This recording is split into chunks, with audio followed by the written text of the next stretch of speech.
اور ایک درخت تھا جو ہرا بھرا ہو گیا حضرت کی برکات سے، اور یہ درخت عجب درخت تھا کہ جب آپ صلی اللہ علیہ وآلہ وسلم کا انتقال ہوا، دنیا سے چلے گئے، تو اس کے پتے جھڑ گئے۔ پھر جب امیر المومنین علی ابن ابی طالب کی شہادت ہوئی تو یہ درخت کیا ہے، سوکھ گیا۔ پھر جب حضرت سید الشہداء امام حسین علیہ السلام کی شہادت ہوئی تو اس کے نیچے سے کیا ہے، خون جاری ہو گیا اس درخت کے۔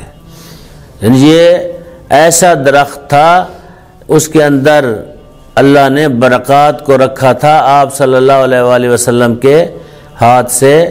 یعنی وہ کام جو عام بندہ نہیں کر سکتا۔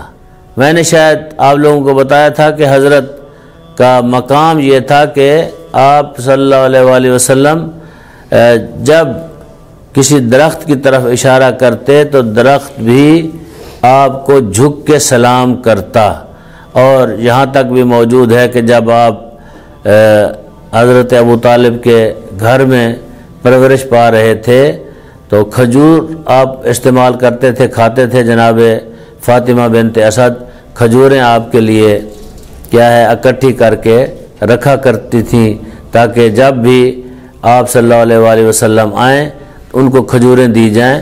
تو ایک دن بعض بچوں نے حضرت ابو طالب کے وہ کھجوریں کھا لی۔ جب آپ صلی اللہ علیہ وآلہ وسلم آئے تو وہ کھجوریں نہیں تھیں۔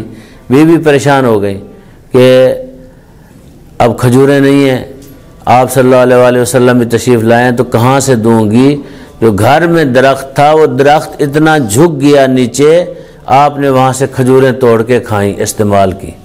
تو اس طرح کے معجزات، اس طرح کی چیزیں جو ہے آپ کے وجود سے رونما ہوتی تھیں۔ آپ کا وجود جو ہے سر تپا جو ہے وہ ایک معجزہ تھا اور برکات کا کیا ہے حامل تھا۔ تو آپ کے وجود سے اس خاتون نے اور اس کے شوہر نے جو ہے اسلام کو قبول کیا، اور آپ نے بھی یہ شرف اس ایسی خاتون کو بخشا جو کیا ہے پہلے مسلمان نہیں تھی۔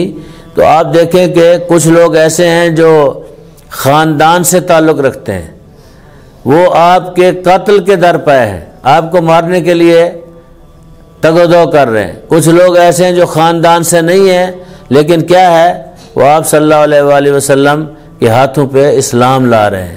تو ہمیشہ میں نے آغاز میں بھی کہا تھا کہ ہمیشہ جو کسی شخص کو، تحریک کو، حکومت کو اگر نقصان پہنچاتے ہیں تو اپنے لوگ، اندر کے لوگ پہنچاتے ہیں۔